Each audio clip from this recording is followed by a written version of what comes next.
মনামৃয়ঙ্কার চিৎজ্ঞানীনা ন চ শ্রোত্রজিহ্বে ন চ ঘ্রাণনেত্রে ন চ ভূমিঃ ভৌমো ন তেজো ন বায়ুঃ চিদানন্দরূপ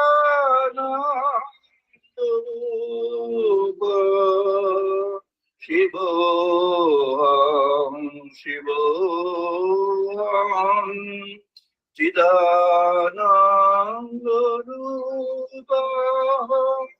শিবোহং শিবোহং চিদানন্দরূপ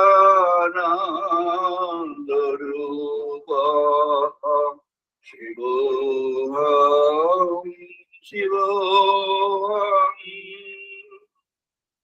ন চ প্রাণসঙ্গো ন বৈ পঞ্চবায়ুঃ নব সপ্ত ধাতু নব পঞ্চকোশা নব পাণিপাদ ন চ বাস্তবায়ু চিদানন্দরূপ শিবোহং শিবোহং চিদানন্দরূপ শিবোহং শিবোহং চিদানন্দরূপ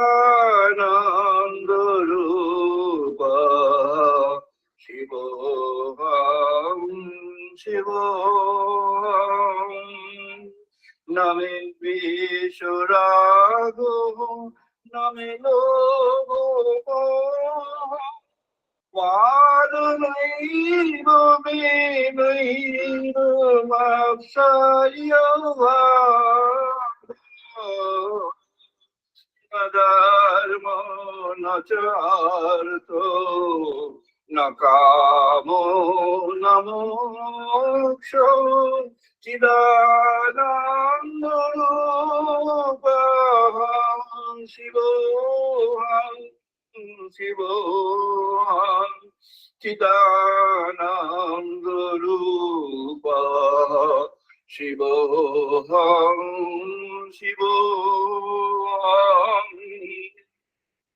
ন পুণ্যং ন পাপং ন সুখং ন দুঃখং ন মন্ত্র ন তীর্থ ন বেদ ন যজ্ঞা অহং ভোজনং নৈব ভোজং ন ভোক্তা চিদানন্দরূপ শিবোহং শিবোহং চিদানন্দরূপ শিবোহং শিবোহং চিদানন্দরূপ শিবোহং শিবোহং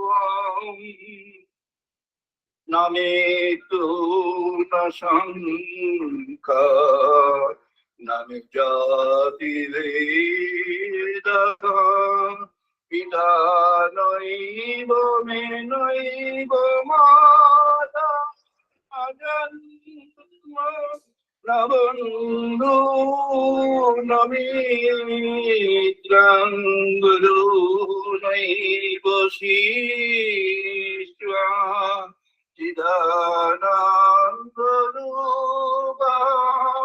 শিবোহং শিবোহং চিদানন্দরূপ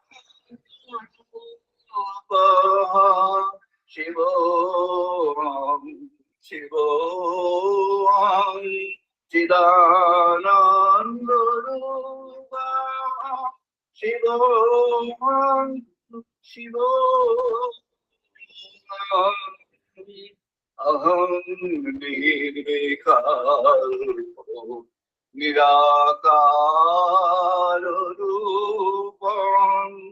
বিভূত্যা চ সর্বত্র সর্বৈন্দ্রিয়াণানাং ন চ সংগতং নৈব মুক্তিনামেয় চিদানন্দরূপঃ শিবোহং শিবোহং চিদানন্দরূপঃ শিব শিব চিদানন্দরূপঃ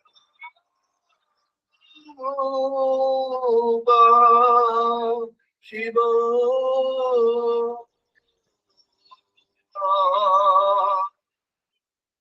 শিব শিব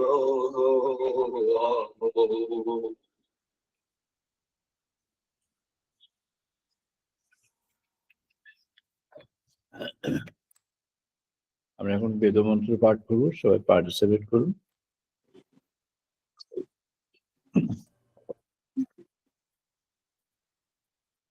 ওম বাগ্মে মনসি প্রতিষ্ঠিতা নহমে বাচি প্রতিষ্ঠিতা ওম বাগ্মে মনসি প্রতিষ্ঠিতা মনমে বাচি প্রতিষ্ঠিতা আবিহি আবিহি মেহেদি আবিহি আবিহি মেহি বেদশ্যামানি স্তঃ শ্রুতং মে মা প্রহসিহা বেদশ্যামানি শ্রুতং মে মা প্রহসিহা অনেন দিতেন হোরাত্রান সংদদামি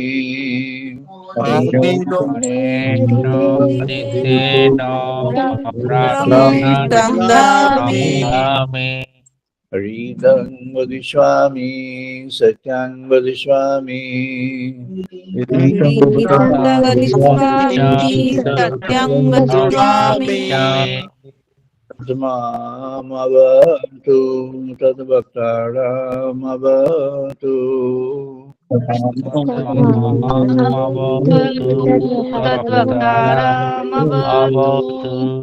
অবতু মাম অবতু ভক্তারাম অবতু ভক্তারাম অবতু মাম অবতু ভক্তারাম অবতু ভক্তারাম। ওম শান্তি শান্তি শান্তি শান্তি শান্তি শান্তি ওম আপায়ন্তু মম অঙ্গানি বাক প্রাণঃ চক্ষুঃ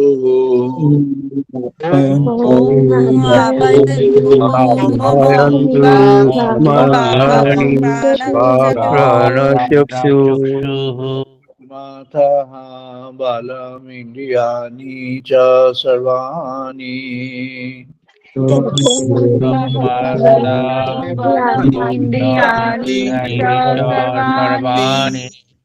সর্বং ব্রহ্ম উপনিষদাম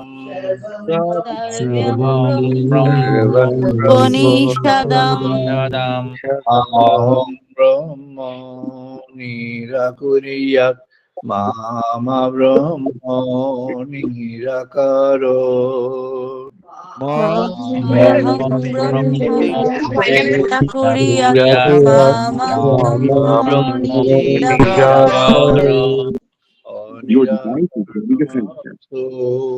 নিরাকরণম মে অস্তু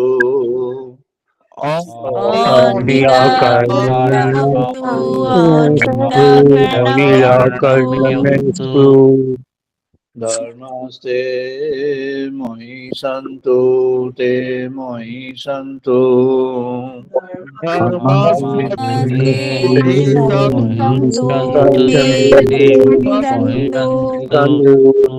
ॐ शान्ति शान्ति Om Shanti Shanti Shanti. ॐ पूर्णमादः पूर्णमिदं पूर्णात् पूर्णमुदच्यते Om Purnamada Purnamidam Purnat Purnamudachyate. तस्य पूर्णमादाय पूर्णमेव अवशिष्यते Purnamadaय Purnameva Avashishyate. ॐ शान्ति शान्ति शान्तिः Shanti Shanti Shanti. ॐ सनो भवतु सनो भुनक्तु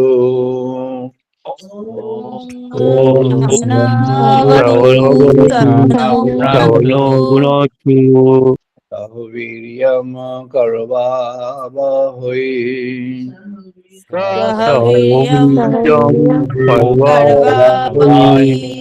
तेजस्विनो अधितमस्तु मा विद्वेषावहै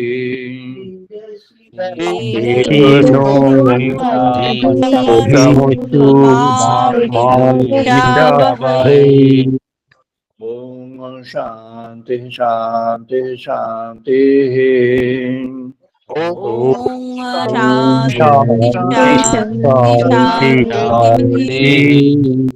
ॐ शां नो मित्रः शां वरुणः शां नो भवति अर्योमः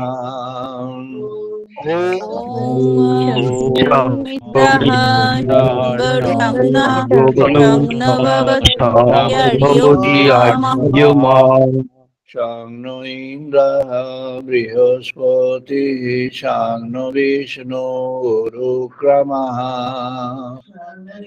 Shangno Indrah Brihaspatihi Shangno Vishnu Pramaha.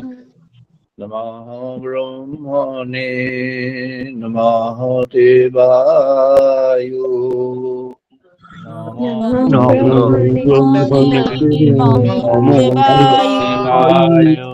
त्वमेव प्रत्यक्षं ब्रह्मसि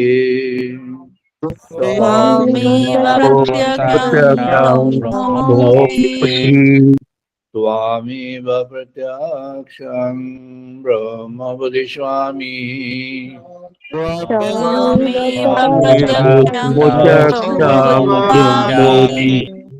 ऋतं वदिष्यामि सत्यं वदिष्यामि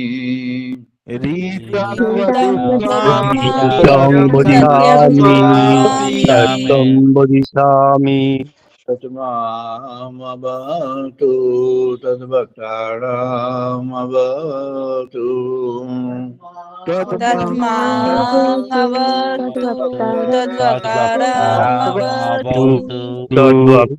अवतु मामवतु भक्ताराम् Avatu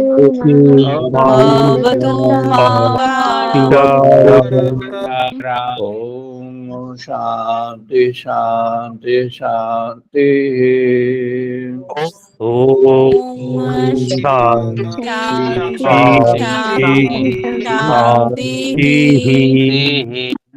ॐ भद्रं कर्णेभिः शृण्वां देवा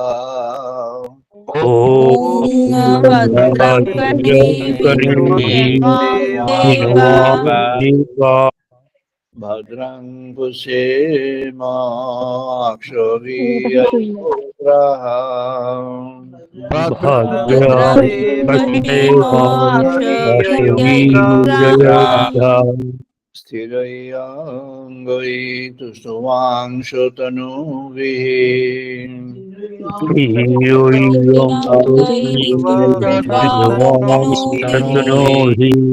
श्रीमदेवहितं यतायु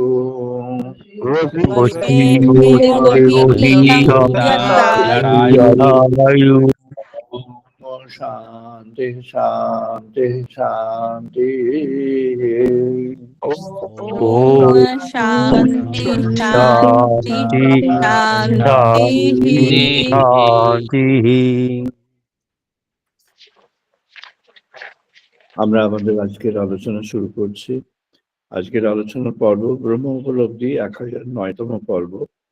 আজ 2025 সালের ডিসেম্বর মাসের 21 তারিখ রবিবার। এটি ডিজিটাল সানডে মোডের 302তম 302nd ডিজিটাল সানডে টক। আজকের প্রসঙ্গটি একটা বিশেষ প্রসঙ্গ। এটা খুব সাধক জীবনে, সাধন জীবনে, সাধকদের জন্য খুব আপন একটি প্রসঙ্গ। দ্য কোয়েস্ট ফর ব্লিস, পরমানন্দ। আসলে এটি পরমানন্দের সন্ধানে। পরমানন্দ, পরমানন্দের প্রসঙ্গটি আমরা প্রবেশ করব। প্রসঙ্গে প্রবেশ করবার পূর্বে একটি সামারি এবং আজ একটি বিশেষ একজন বিখ্যাত গুরু এবং তারই মতো বিখ্যাত বা পরিণতিতে তার চেয়ে আরো বেশি বিখ্যাত হয়ে ওঠা একজন শিষ্য, এই দুজনের মধ্যে যে পার্টিং কনভারসেশন, যখন তারা দুজন আলাদা হলেন, তার আগে যে তাদের মধ্যে কনভারসেশন, সেই কনভারসেশনটি ভেরি ইম্পর্টেন্ট ইন বেদিক লিটারেচার। এটি বেশ কিছু অংশ সামবেদের মধ্যে এসেছে, অল্প কিছু অংশ এর থেকে চলে গিয়েছে ঋগ্বেদের শেষাংশে, নবম মণ্ডলের কিছুটা, দশম মণ্ডলের অল্প একটু। আর এর আবার পরবর্তী আলোচনাটি এসছে অথর্ববেদে আরেকটু বিশদভাবে। আর যজুর্বেদের অন্তর্গত এরা দুজনেই, গুরু শিষ্য দুজনেই যজুর্বেদের অন্তর্গত। আমরা প্রবেশ করব যে গুরু শিষ্যের সংলাপের মধ্যে। তাদের নাম হলো গুরু বৈশম্পায়ন আর শিষ্য যাজ্ঞবল্ক্য। এই দুজনের আলোচনার মধ্যে প্রবেশ করব। বৈশম্পায়ন এবং যাজ্ঞবল্ক্যের আলোচনাটি, যাজ্ঞবল্ক্যকে বৈশম্পায়ন দেখেছিলেন যে অত্যন্ত প্রতিভাবান একজন। বৈশম্পায়ন দীর্ঘদিন ধরে খুব প্রবীণ ঋষি। বশিষ্ঠ, অঙ্গিরা এদের সমসাময়িক, এদের মোরালেস একই সময়কার, যা নথি পাওয়া যায়। অঙ্গিরা একটু পরে, বশিষ্ঠ থেকে একটু পরে, কিন্তু বশিষ্ঠ, অত্রি, ভৃগু একটু পরে। তাহলে এদের মধ্যে এরা একটা গ্রুপ। বশিষ্ঠ তার সমসাময়িক ছিলেন বিশ্বামিত্র, কিন্তু ঋষি পরম্পরায় তিনি অনেকটা পরে। বশিষ্ঠের সমসাময়িক হলেন এই বৈশম্পায়ন। বৈশম্পায়নের মহাকীর্তি হলো সমগ্র মহাভারতে ব্যাসদেব বৈশম্পায়নকে অবলম্বন করেই এগিয়েছে। গোটা মহাভারতের 1,00,000 শ্লোকের সবগুলো। এবং ব্যাসদেব বৈশম্পায়নের কথা প্রায় প্রতি ছত্রে ছত্রে এনেছেন। ভীষ্মের যিনি গুরু, ভীষ্মের ডাইরেক্ট গুরু হননি, বৈশম্পায়ন ডাইরেক্ট গুরু হওয়ার সুযোগ ছিল না পরবর্তীতে, তাই ভীষ্মের গুরু বরণ বৈশম্পায়নকে। ভীষ্ম এই যে কৌরবদের পক্ষে চলে গেলেন, সেটি তার মধ্যে একটি আক্ষেপ ছিল। সামবেদ কেন বললাম না, এর মধ্যে বৈশম্পায়নের মধ্যে যজুর্বেদের যে ব্রহ্মতত্ত্ব, অহম ব্রহ্মাস্মি, এই ব্রহ্মতত্ত্ব ফুটিয়ে তুললেন বৈশম্পায়ন, সেটিকে আরেকটু ইলাবোরেট করলেন যাজ্ঞবল্ক্য, দুজনে মিলে। কিন্তু উভয়ই ভক্তির পথিক, ভক্তি পথের পথিক।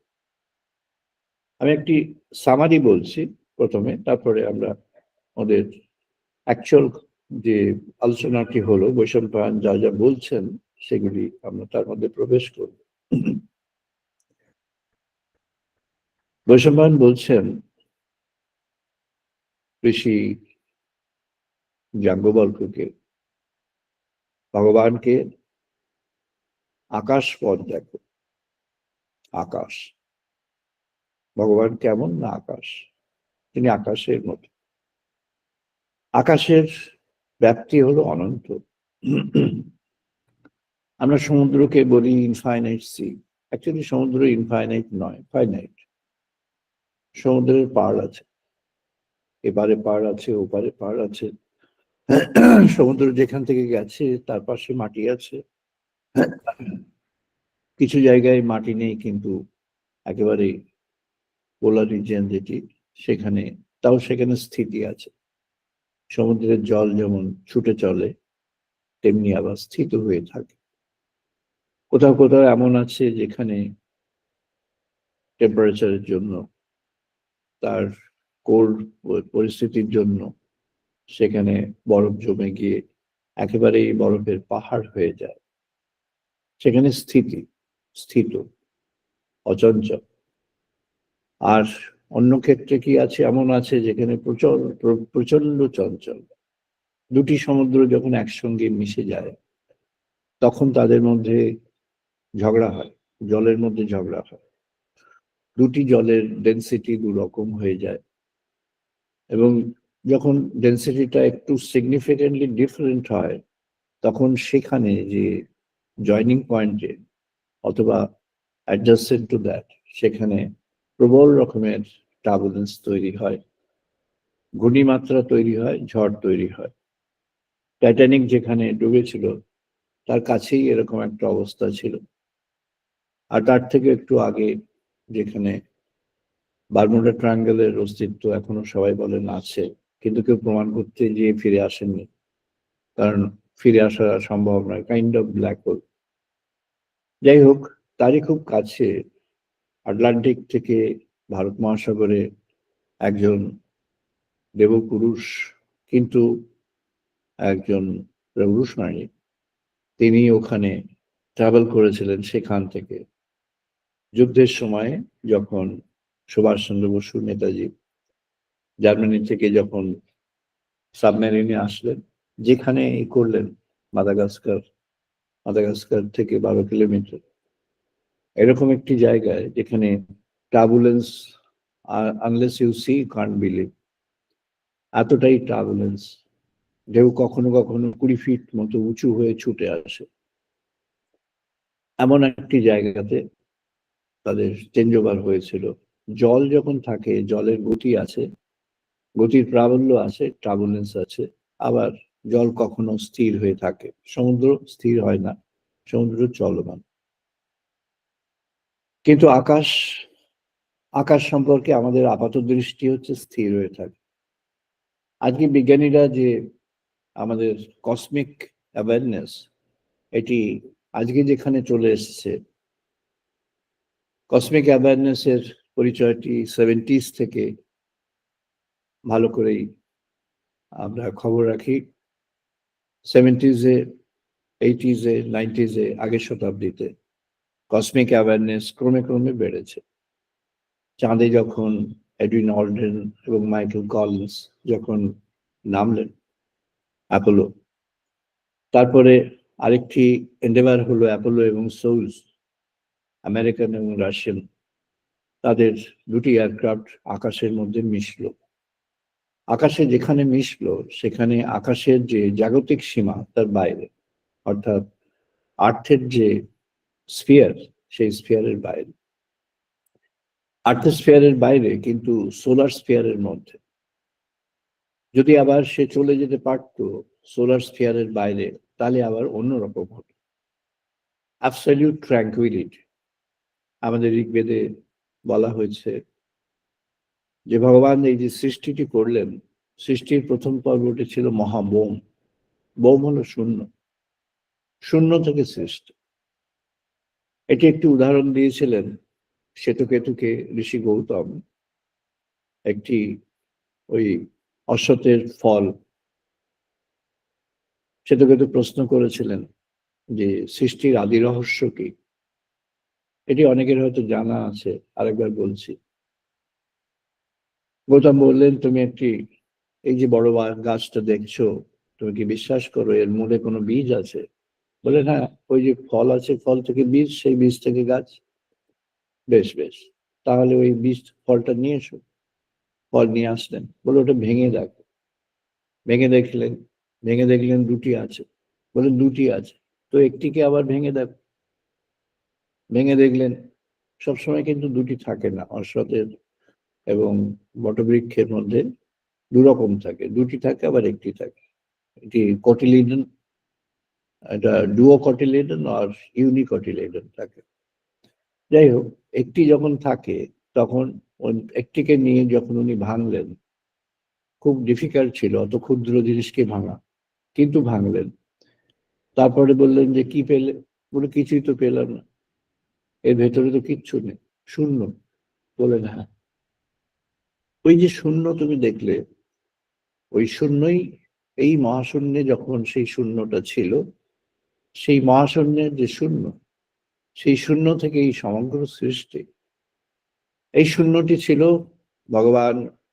তিনি এই শূন্যই তার মধ্যে ক্রিয়া করল। কি ক্রিয়া করল? না, তিনি সৃষ্টির ইচ্ছা, বহু হওয়ার ইচ্ছা তার মধ্যে জেগেছিল। তাই তিনি নিজে এখন ফর্মড হলেন, অর্থাৎ তার আগে তিনিও শূন্য অবস্থায় ছিলেন। শূন্য থেকে তিনি নিজেকে জাত করলেন। তারপর তার মধ্যে বহু হওয়ার ফর্ম শুরু হলো, প্রক্রিয়া শুরু হলো, নানা মেথড আসলো।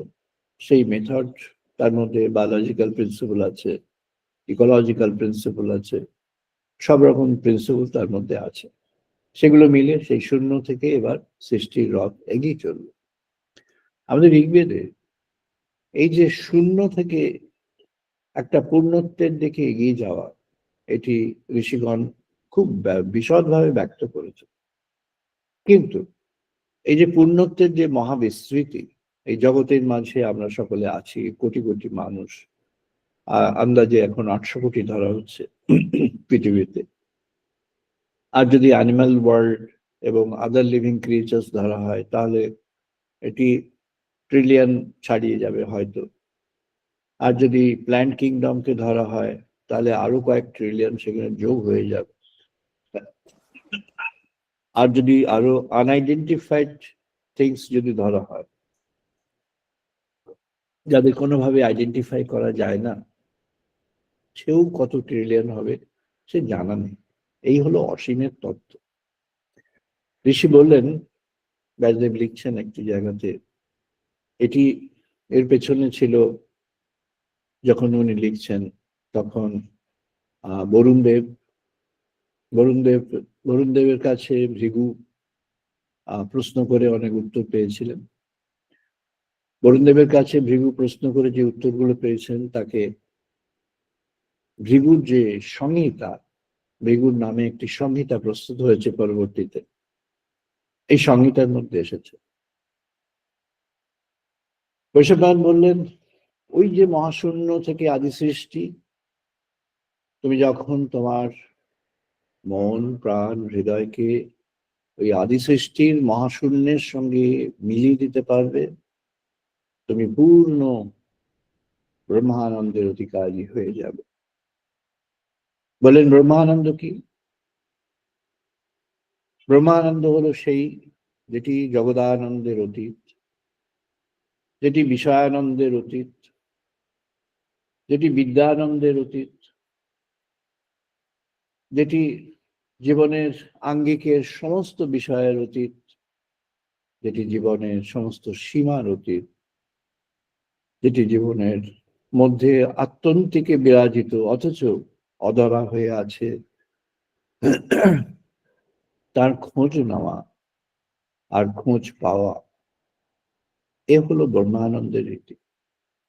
আর খোঁজটি যখন একটু পাওয়া গেল, তখন ব্রহ্মানন্দের শ্রীরামকৃষ্ণদেব বললেন একটি ভাষা, এউ ঢেউ। তখন ব্রহ্মানন্দের এউ ঢেউ হয়ে গেল, অর্থাৎ তখন যেন একটা সারপ্লাস রিয়ালাইজেশন হয়ে গেল, এত অনুভব উপলব্ধি এসে গেল যেন রাখবার পাত্র নেই, উপচে পড়ে যাচ্ছে। উপচে পড়ে যাচ্ছে কেন?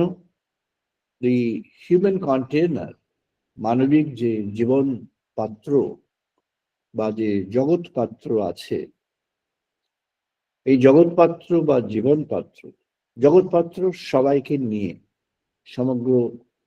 সমগ্রকে নিয়ে, আর জীবন পাত্র একটি জীবনের মধ্যে যে সম্ভাবনা আছে সেটি হলো জীবন পাত্র। সেখানে তুমি কেমন করে আকাশ তত্ত্বকে বিচার করবে? আমরা প্রথমে একটু প্র্যাকটিক্যাল অ্যাঙ্গেল থেকে শুনে নিই, আমরা প্র্যাকটিস করব না আজকে। হাইবা যদি আমাদের দেখি যে একটু সময় করা যাচ্ছে, তাহলে আমরা অল্প সময়ের জন্য একটু প্র্যাকটিস করব। আমরা শুনছি এটি যে আকাশকে আমরা কিভাবে ধরব। ঋষি বললেন, বৈশম্পায়ন যখন যাজ্ঞবল্কের সঙ্গে কথা বলছেন, তার আগে আরেকটি কনটেক্সটে অগ্নিতত্ত্বের আলোচনার শেষে বৈশম্পায়নের সঙ্গে অঙ্গিরার সঙ্গে কথা হয়েছে। সেখানে উনি বললেন, অগ্নি যখন জাগ্রত হয়, এই সকল অগ্নি নয়, জঠরাগ্নি না, বিষয়াগ্নি না, জগদাগ্নি না,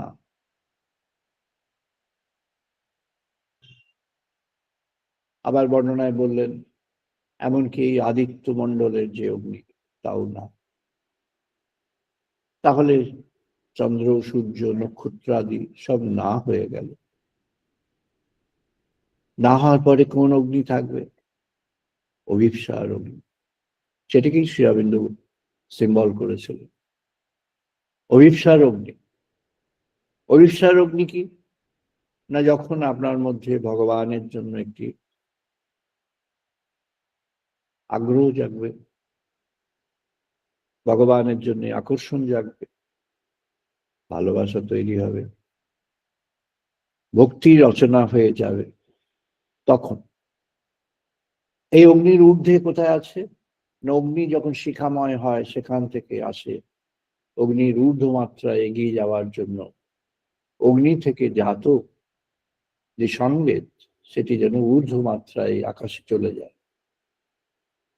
সে যখন আকাশে চলে যায়, সে যেন ব্রহ্ম সমীপে চলে যায়।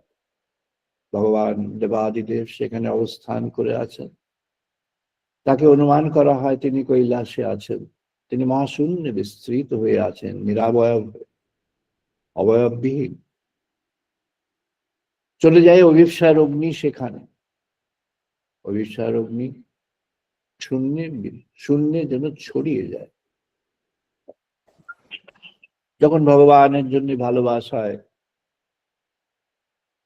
যিনি যে পথেই যান না কেন, যিনি জপের মাধ্যমে এগিয়ে চলেছেন, তিনি ভগবানের নাম গুণগান জপের মধ্য দিয়ে ভগবানকেই দেখছেন, শুনছেন, কথা বলছেন, অন্তর ভগবানের সঙ্গে তার সংলাপ হচ্ছে অন্তর। যেমনটি বৈশম্পায়ন আর যাজ্ঞবল্ক্য তারা সম্মুখে বসে আছে, কিন্তু তাদের সংলাপটি যেন হয়ে চলেছে, এখনো হয়ে চলেছে, অপূর্ব সুন্দর সংলাপ হয়ে চলেছে। যাজ্ঞবল্ক্যকে বৈশম্পায়ন বললেন, আত্মপুরুষের সাধনা কর। আত্মপুরুষের সাধনা কিভাবে করবে? আত্মা বই পুরুষায় মধু ইয়াত, মধু আহরণ করে। যাজ্ঞবল্ক্য, তুমি মধু আহরণ কর। মধু কেমন ভাবে আহরণ করো? তুমি অন্তর প্রদেশকে আকাশবৎ করে ফেল।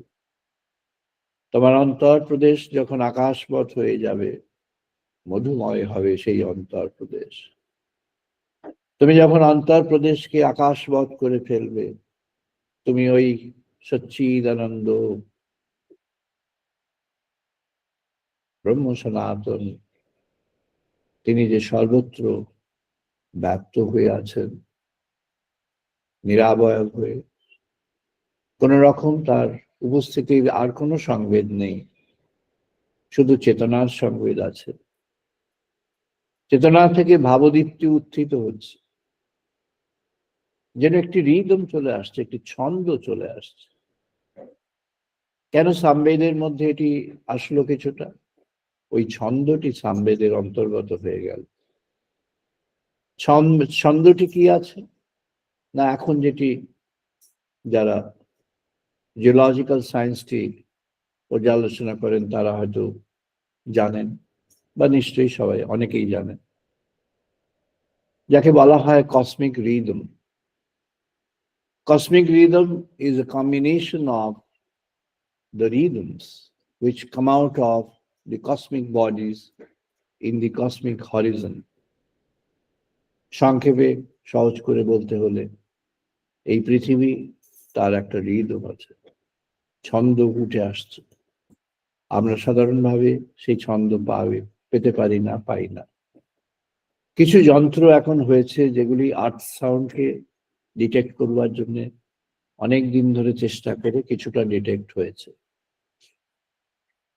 তেমনি করে আমাদের সোলার ওয়ার্ল্ডে, সৌরমণ্ডলে যারা আছে, গ্রহ নক্ষত্র, সব গ্রহাদি যেগুলো আছে পৃথিবীর চারপাশে, আর সূর্যের চারপাশে যারা আছে, সবারই মধ্যে থেকে একটা ছন্দ বেরিয়ে আসছে। এটা অনাদি নাদ। এই নাদের মধ্যে, এই শব্দের মধ্যে কোনো শব্দ নেই। এই শব্দটি এমন যে শব্দটি শ্রুতির সমস্ত সীমার বাইরে। এই শব্দটি অনুভবের শব্দ। এটি যিনি অনুভবে বুঝতে চাইবেন, এটি শুধু তার জন্য, অন্য কেউ এই শব্দটি পাবেন না। ছন্দ অন্য কেউ পাবেন না। যিনি এই ছন্দের মধ্যে যেতে চাইবেন, তিনি এই ছন্দটি একসময় পেয়ে যাবেন। এই ছন্দটি অনাদি নাদটি মহাবিশ্ব থেকে, সমগ্র কসমিক ওয়ার্ল্ড থেকে যেন ছুটে আসছে, এটি সবার জন্য। যাজ্ঞবল্ক্যকে বললেন, তুমি আত্মপুরুষের সাধনা করো। যখন তুমি ওই ছন্দের সঙ্গে এক হয়ে যাবে, তোমার অন্তর আকাশ যখন এই পরম চৈতন্যের মহাকাশের সঙ্গে যখন যুক্ত হয়ে এগিয়ে যাবে, তখন তুমি শান্ত, স্থিত, সম্পূর্ণ অচঞ্চল হয়ে যাবে। তোমার আর কোনো চাঞ্চল্য তোমার মধ্যে আর থাকবে না কোনোভাবে। তাই তো যাজ্ঞবল্ক্য তার ধ্যানে, তার সাধনায়, আত্মপুরুষের ধ্যানে সাধনায় তিনি পূর্ণত্বের বোধ পেয়ে গেলেন। যাজ্ঞবল্ক্য পূর্ণমাদাঃ পূর্ণমিদং পূর্ণাৎ পূর্ণমুদচ্যতে পূর্ণস্য পূর্ণমাদায় পূর্ণমেবাবশিষ্যতে। যাজ্ঞবল্ক্য গুরুর কাছ থেকে যে আত্মপুরুষের ধ্যানের যে সংবেদ পেলেন, যে আহ্বান পেলেন, সেই আহ্বানটি তাকে আত্মপুরুষকে চিনিয়ে দিল, বুঝিয়ে দিল, সংযোগ করে দিল। ঋষি বললেন, মধু অগ্নেই জুহতি আত্মানাম এব তদ ইয়াজমান অগ্নৈ প্রমহ দহতি পঙ্ক্তৈ যজ্ঞানু অবর্ততেঃ ভবতঃ পঙ্ক্তায় পুরুষ পরম পঙ্ক্তায় পুরুষ জীবনম আত্মানমেব মৃত্যু আমৃত্যম গমতি নিষ্ক্রিয়ং তব জীবনম অবরুদ্ধে। যাজ্ঞবল্ক্যকে বললেন, ওই মধুর স্বাদ যখন আসবে, যখন ওই মহাশূন্যের সঙ্গে তোমার ভেতরে মহাশূন্য যখন যুক্ত হয়ে যাবে, এটা কোনো ব্যারিয়ার থাকে না, কোনো জীবনের আকৃতি ব্যারিয়ার, কোনো ব্যারিয়ার নেই। It can transcend any and every barrier. This is transcendental void. এই যে পারমার্থিক যে মহাশূন্য, এই পারমার্থিক মহাশূন্য হয়ে আছে যুক্ত, পরম্পরায় যুক্ত, পরবর্তীতে যুক্ত, সকলের মধ্যে যুক্ত। পারমার্থিক মহাশূন্য সর্বত্র বিরাজমান হয়ে আছে। ঋষি বললেন, এই মহাশূন্য মানবের যে অস্তিত্ব, সেই অস্তিত্বকে যেন প্রসারিত করে। সে প্রসারিত করে কি হবে না, বললেন, দধি মধু ঘৃতম অপহ ধানা ভবন্তি এতদ বৈ রূপম রূপন এব এতদ বৈ অবরুদ্ধেঃ পঞ্চগৃহীতম ভবতি পন্তঃ হি জীবনম বহুরূপম ভবতি বহুরূপ হি বহুরূপপাশ সমৃদ্ধৈ জীবনম জগদান্ত জগদানন্দ অতীত জগদানন্দাতীত। জগতের আনন্দতে আছে জীবন, জগদানন্দ তাকে বলা হয়। জগতের আনন্দ, জগতের মধ্যে নানা রকমের অ্যাট্রাকশন আছে, আকর্ষণ আছে। এই আকর্ষণ গুলোকে বহন করে জগতের আনন্দ চলছে।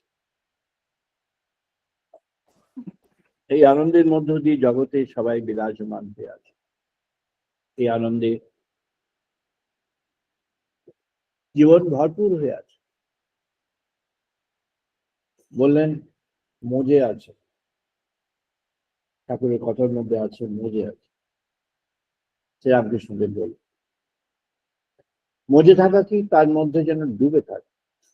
জগতের আনন্দ নানা রকম, সাইকোলজিস্টরা সেটি ব্যাখ্যা করেছেন, নানা স্তরে স্তরে ব্যাখ্যা করেছেন। জগদানন্দকে সাইকোলজিস্টরা নানা স্তরে ব্যাখ্যা করেছে।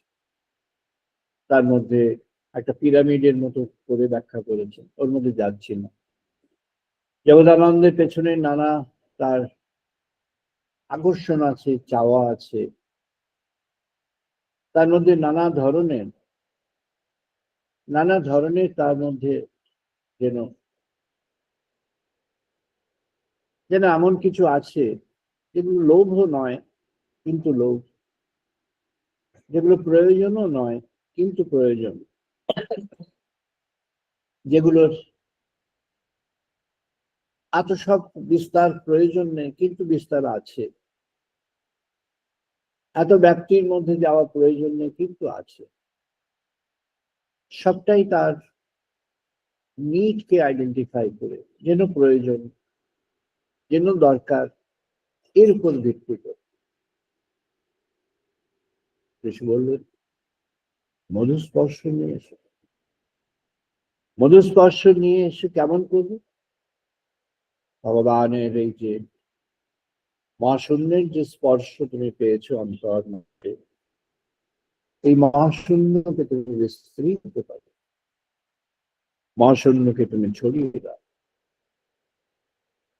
বললেন যাজ্ঞবল্ক্যকে, দেববৃষ্টি হোক তোমার অন্তর, দেববৃষ্টি, দৈবী বৃষ্টি, the cosmic rains or the rains of divinity. Cosmic rains তোমার মধ্যে আসুক, rains of divinity আসুক তোমার মধ্যে।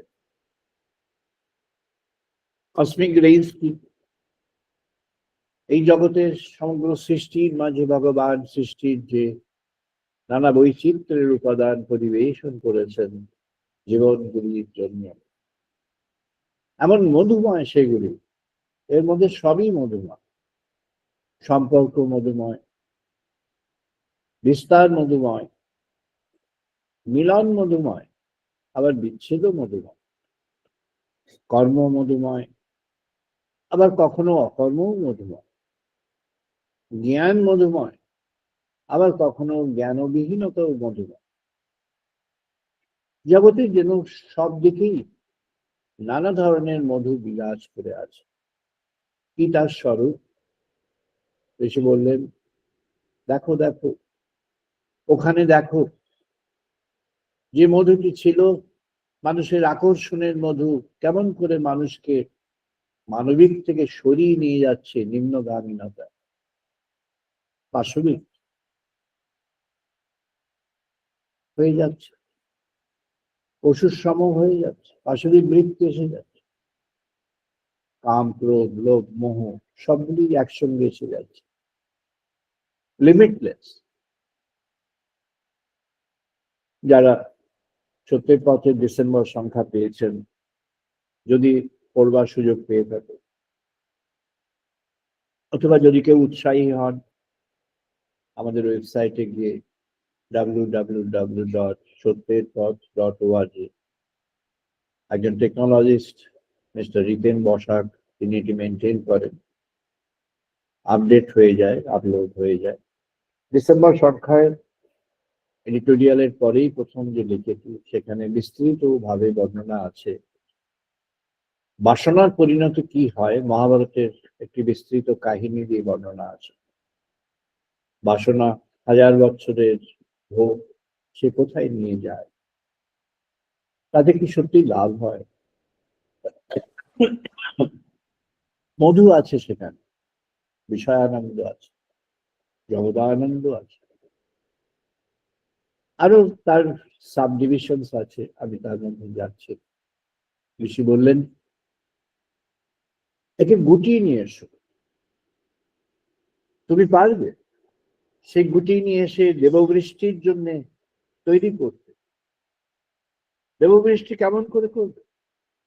ইয়াত করি রানী ভবন্তি সৌম্যাহা এব আমৃত্যঃ দিব বৃষ্টিম এব রুন্ধেঃ মধুষা সময়োক্তি অপামো ওয়াহা এষ ভগবত্যং ঔষধীতম রসঃ ইয়াত মধু অধ্বায় এব ঔষধিং চ বৃষ্টিং বিনয়তে মন্ত্যাবাস এব সময়োক্তি নমধেই এব এনাচ্ছায়েতিঃ अथ यथा ब्रुवात् असौ यः एहि यति एवं एव एन नामध्येयो या चह गायति মধুমায়া। মধুময় হয়ে যায়। এই মধু সে মধু নয়, এই মধু জগতের মধু। টেস্ট হলো, এটি স্বাদে চলে গেল, মধু মধুর মতো লাগলো, তারপরে শেষ। বলেন এই মধুকে আগে তুমি বুঝে নাও, জেনে নাও, তাহলে তুমি সেই পরমানন্দের মধুর দিকে এগিয়ে যেতে পারো। জগতের সব মধুকে আগে বুঝে নাও, চিনে নাও। এসব মধু গ্রাসিত হয়ে আছে, এসব মধু আলোর দ্বারা গ্রাসিত হয়ে আছে, অগ্নির দ্বারা গ্রাসিত হয়ে আছে, এসব মধু কালের দ্বারা গ্রাসিত হয়ে আছে, এসব মধু সময়ের অধীন হয়ে আছে। কোনটি চক্ষের পলকের মধু, কোনটি কিয়ৎ সময়ের মধু, সব মধু আছে, তবে মধুময়, ক্ষণিকের, কিছু সময়ের, অল্প সময়ের, অল্প সময়। তার হয়তো কিছু ব্যক্তি আছে, তারপর মধুবিহীন।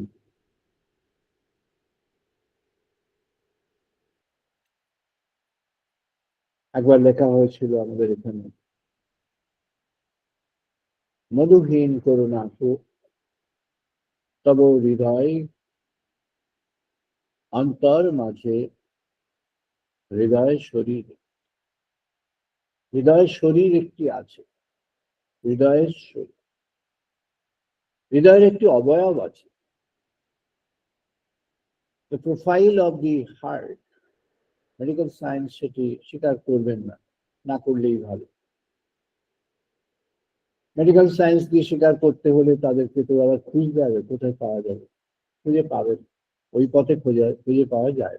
কিন্তু যিনি উপলব্ধির রাজ্যে আছেন, যিনি উপলব্ধির পথ দিয়ে এগিয়ে যাবেন, যখন হৃদয় মাঝে তার চেতনা প্রবেশ করবে, হৃদয় মাঝে চেতনা প্রবেশ করবার পর তিনি পেয়ে যাবেন, তিনি পেয়ে যাবেন ওই মধুময় অস্তিত্বের কথা, যার মধ্যে মধুর সম্ভাবনা আছে কিন্তু মধুর স্রোত নেই। মধুর সম্ভাবনা থেকে মধুর স্রোত কেমন ভাবে নির্গত হতে পারে? বৈশাখ বললেন, যখন সেটি শূন্য মাত্রায় পৌঁছে যাবে, যখন অন্তরটিও শূন্য মাত্রার হয়ে গেল, মহাশূন্যের সঙ্গে এই অন্তরের শূন্য মাত্রা যেন মিলনের তখন প্রয়াসী হয়ে যেতে পারবে, আর সেই মিলনটি তখন ঘটে যাবে। Transcendental union. ট্রান্সেন্ডেন্টাল ইউনিয়নটি কেমন ভাবে হবে? এটি নিবেদনের মধ্য দিয়ে হবে। বলছেন সহ ঈকা যনেন সহ বিষ্যা সহ জন্মনঃ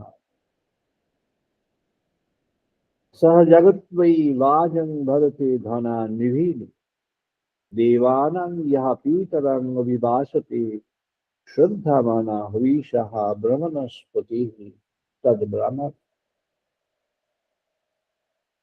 যখন তেমন হয়ে যায়, অন্তর মাঝে যখন প্রবেশ করছে চেতনা, হৃদয়ের মধ্যে যখন চেতনা প্রবেশ করছে, চেতনার হৃদ প্রবেশ হচ্ছে, যেন একটি ঘরে প্রবেশ করছে। চেতনার হৃদ প্রবেশে কি হচ্ছে না, সেটিকে আরেকটি ইলাবোরেট তিনি করেছেন। সাহা সুষ্ঠু ওয়াহা সাহা রিক্ত ওয়াহা গণেন বালং রুরুজাহা কলিগম রবীন বৃহস্পতি শ্রিয় হল্য সহ উদান কলিকৃত ব্যবসতি উদাজা। বিশ্বজনের এখন হয়েছে ক্ষণ উত্তরণের যে চাইবে, পরম্পরায় করে সংহত জীবনে দৈবী ভাব সম। এখন হবে জনমানবের নবীন জিজ্ঞাসার একটি সমাধান। এখন হোক নতুন করে হোক সূচনা জনহিতের নবীন পর্ব। জনহিতের নবীন পর্ব, এটি শ্রী রামকৃষ্ণদেব বলেছিলেন। যদি জানতাম আমার পুকুরকে সোনালি বাঁধিয়ে দিতাম, যদি সেটি মানবের জীবনের গতি হতো, সোনালি বাঁধিয়ে কিছু লাভ হতো না। লঙ্কা তো সোনালিই ছিল, স্বর্ণ লঙ্কা, কি লাভ হলো? তার রাজা তিনি দৈত্য হয়ে গেলেন, নারী অপহরণ করলেন, অন্যায় কাজ করলেন, ভগবানের বিরুদ্ধ শক্তি হয়ে গেল। অথচ যে শক্তি তিনি লাভ করেছেন সেটি ভগবানেরই দান। ভগবান মহাদেবকে প্রার্থনা করে তার সাধনায় দীর্ঘ প্রার্থনা, দীর্ঘ দিনের প্রার্থনা, দীর্ঘ সময়ে দীর্ঘ কালব্যাপী প্রার্থনা, দীর্ঘ কালব্যাপী সাধন, কৃচ্ছ সাধন সবই করেছে। তখন তো সাধক ছিল, সাধন প্রাণের সাধক, সেই তো সাধন করে তিনি ভগবানের কৃপা আহরণ করলেন। কিন্তু সাধনের পূর্বে যে মনোভাবটি নিয়ে সাধন হয়েছিল, সেই মনোভাবটি চলে গেল সাধন পরিণতি। যাজ্ঞবল্ক্যকে বললেন মরুতঃ ইয়াথব দীবঃ সুম্নায়ন্তঃ হবামহে ইয়াতু ন উপগন্ত্যান ইয়াব শর্ণ্য শশমানায় সন্তি। বলছেন এই যে জগতের যা কিছু প্রকাশ আছে, ভগবান যা কিছু সাজিয়ে দিয়েছেন সমস্ত জীবনের জন্য, সবার অন্তর শরীরকে তুমি খোঁজ করো, সবার ভেতরের জিনিসকে খোঁজ করো, তুমি দেখবে সবার ভেতরে যে বায়ুমণ্ডল আছে, সেই বায়ুমণ্ডল আর যে বাইরের বায়ুমণ্ডল, তার সঙ্গে মিলন ঘটে যাবে। আর এই বায়ুমণ্ডলের মধ্যে তুমি পাবে আর এক মণ্ডল, সেটি হলো তোমার ভূমা। সেটি ভূমার অস্তিত্ব খুঁজে পাবে, সেটি শূন্যের অস্তিত্ব খুঁজে পাবে, মহাশূন্য। অনেকে বলেছেন যে India's contribution to the world of science is the identification of zero among all the numbers. এটি অনেকে বিচার করে দেখেছেন যে শুধু কেন জিরো, আরো অনেক কিছু আছে, কিন্তু we respect the statement that zero was the contribution from India. Scientific world যেভাবে দেখতে চায় সেভাবে তারা দেখেছে। কিন্তু যে শূন্যের বোধ এখানে, সেই শূন্যটি হলো মহাপূর্ণ। এই মহাপূর্ণই মহাশূন্য। মহাশূন্য একার্থে মহাশূন্য, আর সেটি অন্য অর্থে মহাপূর্ণ। তাই ঋষি বোঝালেন অন্তর্মাঝে যে আকাশ, সেই আকাশ এখন তার যে বায়ুবৎ যে অস্তিত্ব, সেই অস্তিত্ব থেকে সে মুক্ত হয়ে শূন্যবৎ অস্তিত্বে চলে যাবে। এই আকাশ যখন শূন্যবৎ অস্তিত্বে চলে গেল, তখন সেটি হলো মহাকাশের চরিত্র। মহাকাশে সে শূন্যবৎ হয়ে আছে। এই সমস্ত যাকে বলা হয় জিওগ্রাফিক্যাল লিমিটস, এই জিওগ্রাফিক্যাল লিমিটস এর বাইরে সে চলে গেল।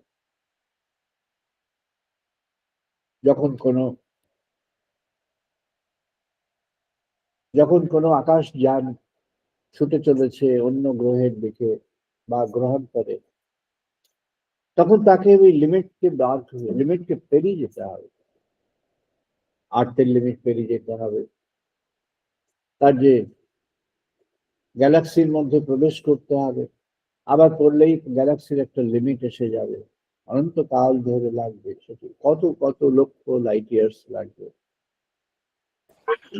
সেটা পেরিয়ে কখন সে কোথায় যাবে, সে খবর এখনকার মানুষ হয়তো পাবে না।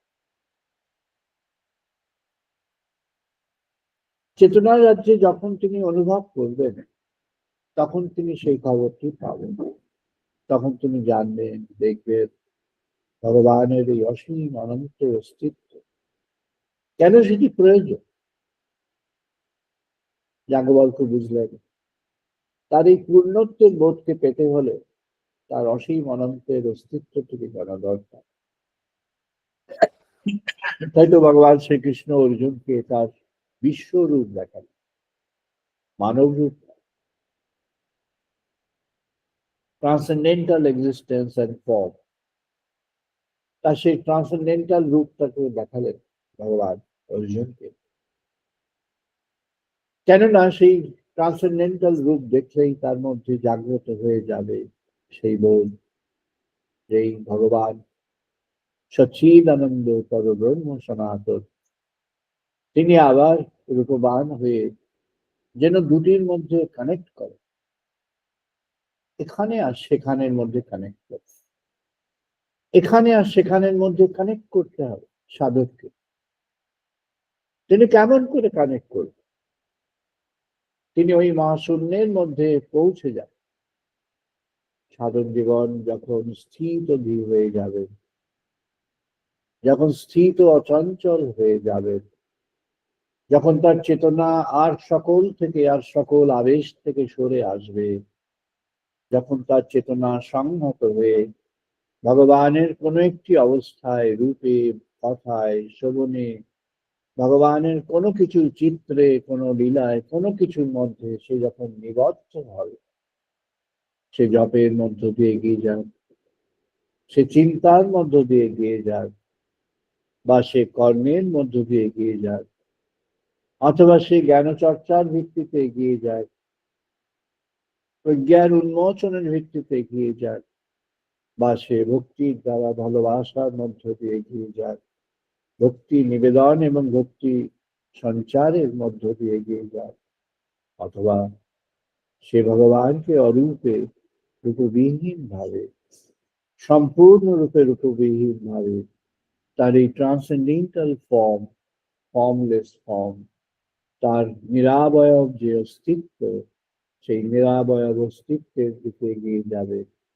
যখন সে এগিয়ে যাবে, তখন সে বুঝবে তার অন্তর মাঝে যে মধুভাণ্ড আছে, সেটি সেটি এখন সংস্কৃত হয়ে যাচ্ছে। যে মধু আগে ছিল জাগতিক ক্রিয়ার পরিণতি মধু, যে মধু আগে ছিল জাগতিক বিষয়কে উপভোগ উপলব্ধির মধু, যে মধু আগে ছিল জাগতিক বিষয়কে আরো প্রেরণা দান করবার মধু, সে মধু এখন হৃদয় মস্তকে উত্থিত হয়ে উঠেছে ভাগবতী মধুরূপে।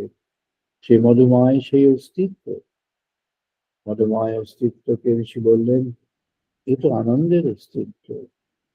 আনন্দ তখন জাগ্রত হয়ে গেল, আনন্দ জাগ্রত হয়ে গেল। ঋষি বললেন, এ তো আনন্দের সেই অস্তিত্ব যেখানে আনন্দ জাগ্রত হয়ে যায়, যেখানে আনন্দকে আনন্দ দিয়ে বর্ণনা করতে হয়, আনন্দকে আনন্দের মধ্য দিয়ে বুঝতে হয়। আনন্দ ব্রহ্ম ইতি বাজনা, ঋষি বললেন।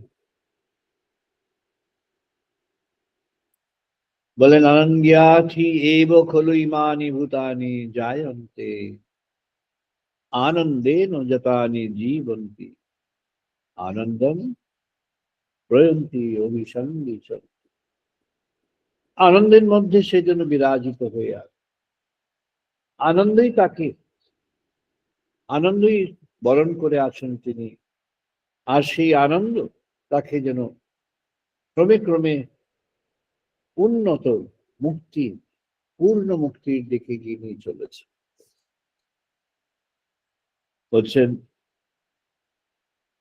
না কামচত বসুত প্রত্যাচক্ষিত তৎব্রতম তস্ম্যাৎ ইয়া কয়া হি বিধায়া বহব अन्यान् प्राप्नुयात् अरूढि अस्मै अन्नैः आचुष्यते एतद्वै मुख्यं राज्ञां यः एवं वेदः क्षेम इति वाचि योगक्षेम इति प्राणो अपानाय कर्म इति हस्तय गति इति पदय विमुक्ति इति पय इति मानुषी समज्ञाः अतः दैवीः इति तृप्ति इति बृष्टय बलमिति विद्युति আনন্দং ব্রহ্ম তৎ স্থিত। অর্থাৎ তখন যেন একটা মিলন ঘটে গেল। কি মিলন ঘটে গেল? এই অস্তিত্বের সঙ্গে ভগবানের অস্তিত্বের একটা মিলন ঘটে গেল। আর এই মিলন যখন ঘটে গেল, তখন সে কি বুঝলো? তখন সে বুঝলো যেন সে ভগবানের সেই চেতনাকে সে দেখছে। ভগবানের চেতনা আনন্দের একটি রূপ পরিগ্রহ করেছে অন্তর মাঝে। সেটি একটি রূপবিহীন রূপ হয়ে আছে, যেন বায়ুর মতো, যেন একটি অনির্বচনীয়, কেমন তা জানা যায় না, কেমন তা বোঝা যায় না। ঋষি বললেন যাজ্ঞবল্ক্যকে উদ্দেশ্য করে, এই ভগবানকে তুমি প্রণাম করো, প্রণাম নিবেদন করো। ত্বামীশ্বরং পরমং মহেশ্বরং ত্বং দেবতানাং পরমং চ দৈবতা পতিং পতিনাং পরমং পরস্ত্বাৎ বিরামদেব ভুবনেশাং বিদ্যা। এই স্তোত্রটি আমরা ভগবদ গীতায় অর্জুন যখন ভগবানকে জানলেন তার বিশ্বরূপ দর্শনের পর, তার মধ্যে সেই জ্ঞান যখন ফুটে উঠল, তখন তিনি ভগবান শ্রীকৃষ্ণকে তিনি এই মন্ত্রে স্তব করেছিলেন। এটি ঋষি বৈশম্পায়নের মন্ত্র, বেদমন্ত্র। ঋষি বৈশম্পায়ন যাজ্ঞবল্ক্যকে বললেন, তুমি এবার তোমার আনন্দ ব্রহ্ম যিনি অন্তর মাঝে, সেই হলো ঈশ্বর, সেই পরমেশ্বর, সেই হলো তোমার আদি উপাস্য, সেই হলো তোমার জীবন সাধনের গতি। তুমি তাকে তোমার প্রণাম নিবেদন করো।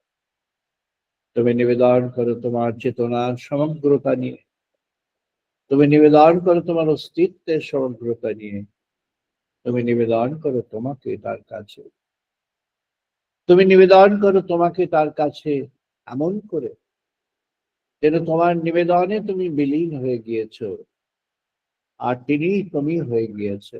তাই তো বলা হয়েছে অহং ব্রহ্মাস্মি। কোন কোন বৈষ্ণব মহারাজ এটিকে বলেছেন, এটি যেন ইগো, অহংকে জাগিয়ে তোলে। কখনোই না। কেন অহংকে জাগিয়ে তোলে? ভগবানকে যখন আপনি নিবেদন করছেন, তখন অহং কোথায়? অহংয়ের লেশ থাকলেও এখানে পৌঁছানো যাবে না। অহংয়ের কোন রকম লেশ থাকলে পৌঁছানো যাবে না।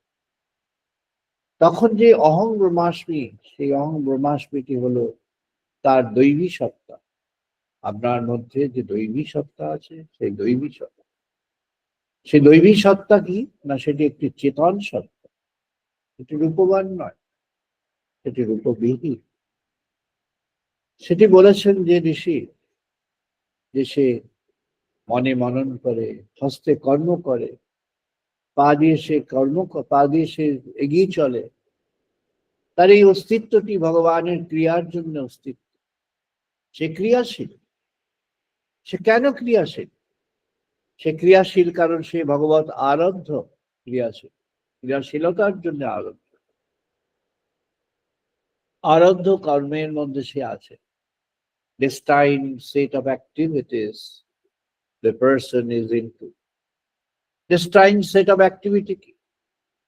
তুমি যদি ভগবানকে জেনেছো, তুমি যদি ভগবানের উপলব্ধি জাত হয়েছো, তুমি যদি সেই ব্রহ্ম জ্ঞানের ব্রহ্ম স্পর্শের অধিকারী হয়ে গিয়েছো, তাহলে তুমি আজ্ঞাপ্রাপ্ত হয়ে গিয়েছো। You have now a role in your own existence. তোমাকে এখন সেই কর্মের মধ্যে ব্রতী হতে হবে, যে কর্ম তোমার জন্য নির্দিষ্ট হয়ে গিয়েছে, যে কর্ম তুমি জ্ঞাত হয়ে গিয়েছো, সেই কর্মের দিকে তোমাকে এগিয়ে যেতে হবে। You have to move forward with that agenda in your life. তখন বলছেন, সহ বৃক্ষ কালাকৃতিভি পরহ অন্যঃ यस्मात् प्रपंच परिवर्तते वयं धर्म्यावहं पापनूतं भगेशं ज्ञत्या আত্মস্থম অমৃতম বিশ্বধামঃ। যখন সে এই বোধ প্রাপ্ত হয়ে যাবে, ভগবানের কর্মে, দিব্য কর্মের মধ্যে তার ব্রতী হতে হবে। দিব্য কর্মটি তার কর্ম। আর দিব্য কর্মে যখন সে ব্রতী হতে হবে, তখন তাকে ওই পথ দিয়ে এগিয়ে যেতে হবে। তার হস্তপদ তখন ভগবানের সেবায় জন্য নিযুক্ত, তার মন তখন ভগবানের সেবায় নিযুক্ত, তার সমগ্র অস্তিত্ব তখন ভগবানের সেবায় নিযুক্ত। সেইটি তো ছিল আমাদের বৃন্দাবন পর্বের শিক্ষা। সেটিকে অনেকে সঙ্গীতের মাধ্যমে নানাভাবে সেটিকে বিকৃত, সেটিকে অন্যদিকে সরিয়ে দিয়েছেন। ভক্তির নামে সেটি অভক্তি সৃষ্টি করে, ভক্তি ধ্বংস করে, ভক্তি হানি করে। তা নয়, পরিপূর্ণভাবে নিবেদিত ভগবানের, পরিপূর্ণভাবে নিবেদিত সেখানে, সেখানে কোনো আক্ষেপ নেই, সেখানে কোনো অভিমান নেই, সেখানে কোনো বিদ্বেষ নেই, সেখানে কোনো বিচার নেই, সেখানে কোনো দুরকম নেই, সেখানে আর কিছু নেই, অন্য কিছু নেই। সেখানে একটি বিষয় আছে, সেই বিষয় হলো ভগবান। শ্রীরামকৃষ্ণদেবের কাছে যখন দক্ষিণেশ্বরে বা তিনি যেখানে যেতেন, কেউ যখন আসত, অন্য কোনো প্রসঙ্গের মধ্যে যেতেই দিতেন। No single, no other subject. আমার একটি সাবজেক্ট ছিল, সে হলো ভগবান। ভগবানেরই সাবজেক্ট তার ছিল, এবং শুধু একটি না, একমাত্র। আর দ্বিতীয় সাবজেক্ট সেখানে প্রবেশ করতে দেন। যদি কেউ প্রবেশের চেষ্টা করে থাকে, তাকে সঙ্গে সঙ্গে ঘুরিয়ে দিয়েছে। গড অ্যান্ড গড অ্যালোন, শুধুমাত্র ভগবান, শুধুমাত্র ভগবানকে বরণ করে এগিয়ে চলো। বলছেন, যখন তুমি ভগবানকে বরণ করতে পারবে তোমার অন্তর মাঝে, তখন তোমার কার্যাদি কেমন হবে? নতস্য কার্যম কারণম চ বিদ্যতে, নতঃসমঃ চ অম্যধিক চ দৃশ্যতে, পরাবশ্য শক্তি বিবিধা এব শ্রুয়তে, স্বাভাবিকই জ্ঞান বল ক্রিয়া চ।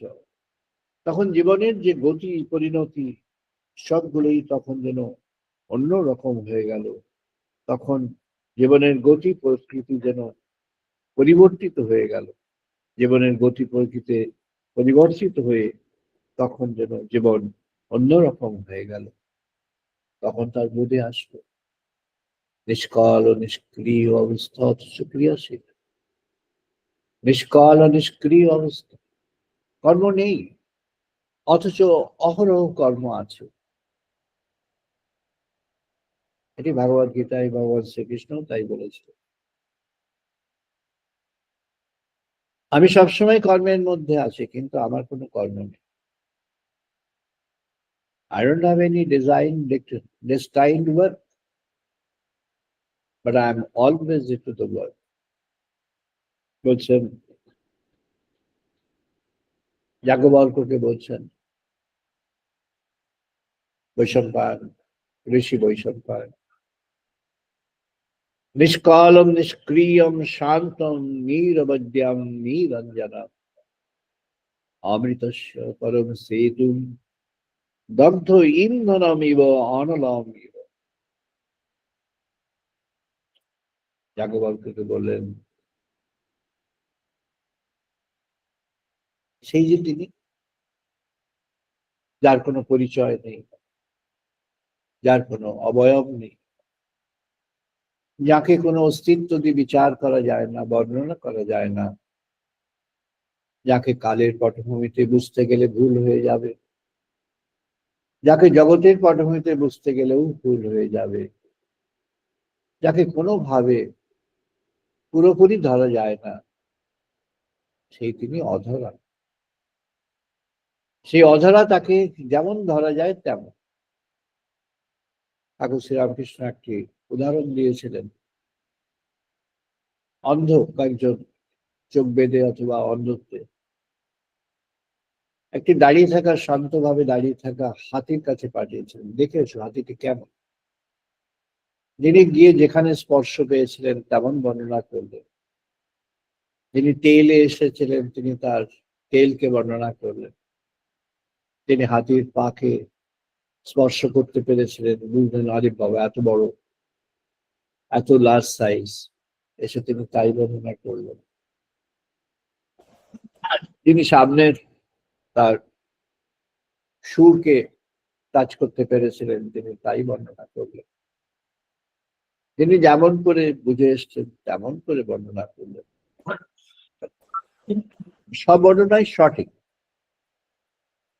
তিনি পায়ের বর্ণনা করলেন, তিনি লেজের বর্ণনা করলেন, তিনি সুরের বর্ণনা করলেন, সব বর্ণনাই ঠিক, কিন্তু সবই আংশিক। এই সব বর্ণনা যোগ করলেও তার বর্ণনাটি হয় না, তার বাইরেও থাকে। তাই তাকে সেই অমৃতময় অনন্ত তিনি, তাকে সব বর্ণনা দিয়ে শেষ করা যায় না। তাই তো বলা হয়েছে নির্বিশেষ। তিনি বিশেষ, কিন্তু তিনি বিশেষ নন। তাকে বর্ণনা করে, ব্যক্ত করে, এক্সপ্লেইন করে এক্সস্ট করা যায়। Non-exhaustive explanation of that truthful soul or truth in the embodied soul. ভগবান সেই নিজেই মহাসত্য, সেই মহাসত্য হয়ে তিনি একটি রূপের মধ্যে আছেন। সেই রূপের মধ্যে তিনি সত্য স্বরূপ হয়ে আছেন। ঋষি বললেন, সহ বিশ্বকৃত বিশ্ববিদ আত্ময়ানী ইহা কালকাল গুণী সর্বাবত ইহা প্রধান ক্ষেত্রজ্ঞাপতি গুণেশু সংসার মোক্ষ স্থিতি বন্ধ হেতু। জগতের মাঝে তিনি মুক্তি চান, তিনি জগৎ থেকে ট্রান্সেন্ডেন্ট চান, তিনি জগতের যা কিছু আবিলতা আছে তার মধ্যে বিরাজ করেও একটি প্রশান্ত মনের অধিকারী হয়ে বিরাজ করতে চান। যিনি ওই সমুদ্রের উথাল পাতাল ঢেউয়ের মধ্যে থেকেও আকাশবৎ হয়ে যেতে চান, শান্ত সমাহিত হয়ে থাকতে চান। আপাত দৃষ্টিতে আকাশের যা পরিচয় তাই। তিনি ভগবানকেই বরণ করবেন, ভগবানকে বরণ করেই তিনি এগিয়ে চলবেন। তিনি ভগবানকে বরণ করে তিনি জানবেন কালের অতীত হয়ে গিয়েছেন। ভগবানকে জানাটি কালের অতীত, নিত্য, অনিত্য থেকে নিত্যে চলে গিয়েছে। নিত্য কি না, অলওয়েজ। তার কালের T0 TN কিচ্ছু নেই। T0 হলো কাল যখন শুরু হয়েছে, Tn হলো n যদি একদম ইনফাইনাইট হয়ে এন্ড হয় তাহলে তাই। তো সেখানে T0 নেই, Tn নেই, কারণ T0 কি কে জানবে, কে খবর দেবে? অনুভবে বুঝতে হবে তিনি কেমন, না তিনি যেমন। তিনি কেমন, না তিনি যেমন ভাবে আমাদের কাছে ধরা দেন তেমন। তিনি কেমন, স্বামীজি বলেছিলেন যে ভগবান এমন ভাবে এই সৃষ্টির পরম্পরাটি সৃষ্টি করেছেন যে তার থেকেই আত্মবস্তু সেই পরমাত্মা থেকে আসলো, আবার জগতের মধ্যে পরিভ্রমণ করে জগতের পরিভ্রমণের অন্তে সে আবার ফিরে গেল, মহাশূন্যে যেন নিত্যে মিলিত হয়ে গেল, ট্রান্সেন্ডেন্সে চলে গেল। তার সাইকেল অফ লাইফ। ঋষি বললেন এই সাইকেল অফ লাইফ আছে, কিন্তু তুমি তোমার জীবনের মধ্যে ভগবানকে অনুভব করো। নিত্যাহ নিত্যানাম চেতনঃ চেতনান একঃ বহুনাং সহ বিদাতি কামৎ তৎকারণম সাংখ্য যোগ অধিগম্য জ্ঞাত্যাদেবম মুচ্যতে সদুপাস। যা কিছু আকর্ষণ আছে, যা কিছু ডেলুশনস আছে, যা কিছু বাইন্ডিংস আছে, অথবা অন্যদিক দিয়ে দেখতে গেলে জগতের যা কিছু অন্ধকারের প্যাচেস অফ ডার্কনেস আছে ইন লাইফ, যা কিছু বাধার পাহাড় আছে ইন লাইফ, যা কিছু সমস্যা দিয়ে আছে ইন লাইফ, যা কিছু সময়ের মধ্যে স্থানান্তর আছে ইন লাইফ, সময়ের যে স্রোত, সেই স্রোতটি যা কিছু হয়ে আছে, কখনো ঊর্ধ্বমুখী কখনো নিম্নগামী, অথবা শুধুমাত্র সমগামী একইভাবে হয়ে চলেছে, ঊর্ধ্বগমন হয়তো হচ্ছে না। যা কিছু হয়ে আছে সবার থেকে নিষ্ক্রান্ত হয়ে যাওয়ার পথ কি? ঋষি বললেন ভগবৎ চেতনকে তুমি অঙ্গীকার করো। যখন ভগবৎ চেতনকে অঙ্গীকার করবে তখন দুঃখ, গ্লানি, বলেছেন যারা যথাযথ বলেছেন, জীবন দুঃখময়, জীবন গ্লানিময়, জীবনে যা কিছু সমস্যাগুলোকে হাইলাইট করেছেন, জীবন মানেই তাই। একদিকে যদি বিচার করা যায় জগতের দৃষ্টিতে তাই, কিন্তু আবার যখন ওইদিকে বিচার করে জানা যাবে তখন সেখান থেকে মনকে সরিয়ে আনা ইটস এক্সট্রিমলি ডিফিকাল্ট। তাই যখন যা কিছু আসে, ঝড় বাধা, এটি ক্ষণিকের, তার দিকে ফিরে তাকাবার প্রয়োজন। আমাদের তাকাতে হবে ভগবান, বরণ করতে হবে ব্রহ্মচৈতন্যকে, বরণ করতে হবে তার সেই স্পন্দনকে, বরণ করতে হবে ভাগবতী স্পন্দনকে অন্তর মাঝে, বরণ করতে হবে তাকে অন্তর মাঝে। সেই তিনি চেতন স্বরূপ হয়ে অন্তর মাঝে ফুটে উঠবেন, সেই তিনি চেতন স্বরূপ হয়ে অন্তর মাঝে মাঝে বিরাজিত হয়ে আছেন। তাকে জাগ্রত করতে হবে, তাকে জাগ্রত করতে হবে অন্তরের তিনি। তিনি যখন জাগ্রত হয়ে উঠবেন, যখন ঋক চেতন যখন তাকে প্রাপ্ত হয়ে যাবে, ক্রমশ ক্রমশ সেই ঋক চেতনের তার উপস্থিতি, তার স্পর্শ, তার অনুভূতি জীবনকে যেন সম্পূর্ণ একটি মধুময় শীতল করে দেবে।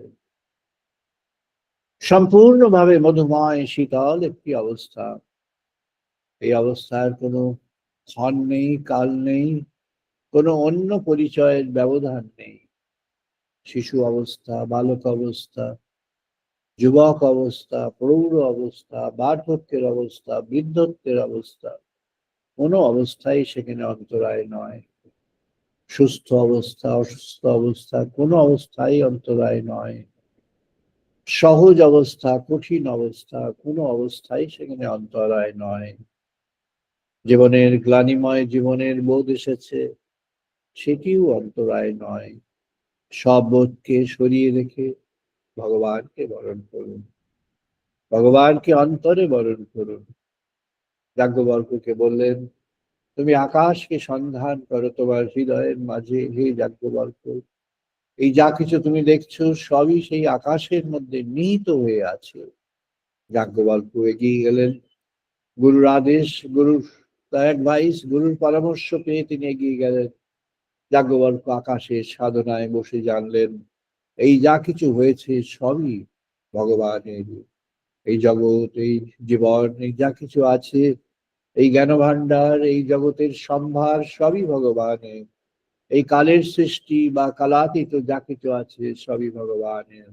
তাই যাজ্ঞবল্ক্যের প্রথম রচনা বেরিয়ে আসলো, তার প্রথম উপলব্ধি বেরিয়ে আসলো, ঈশাবাস্যম ইদম সর্বম যৎকিঞ্চ জগত্যাগ জগৎ তেন ত্যক্তেন গম্ভীরঃ মা গিরিধঃ কস্য সিদ্ধনাম। জগতের সাপেক্ষে তিনি ভগবানের কাছে পৌঁছলেন। যাজ্ঞবল্ক্যের এর পূর্বেও বেশ কিছু সৃষ্টি আছে, এটি তার শ্রেষ্ঠ সৃষ্টির সূচনা।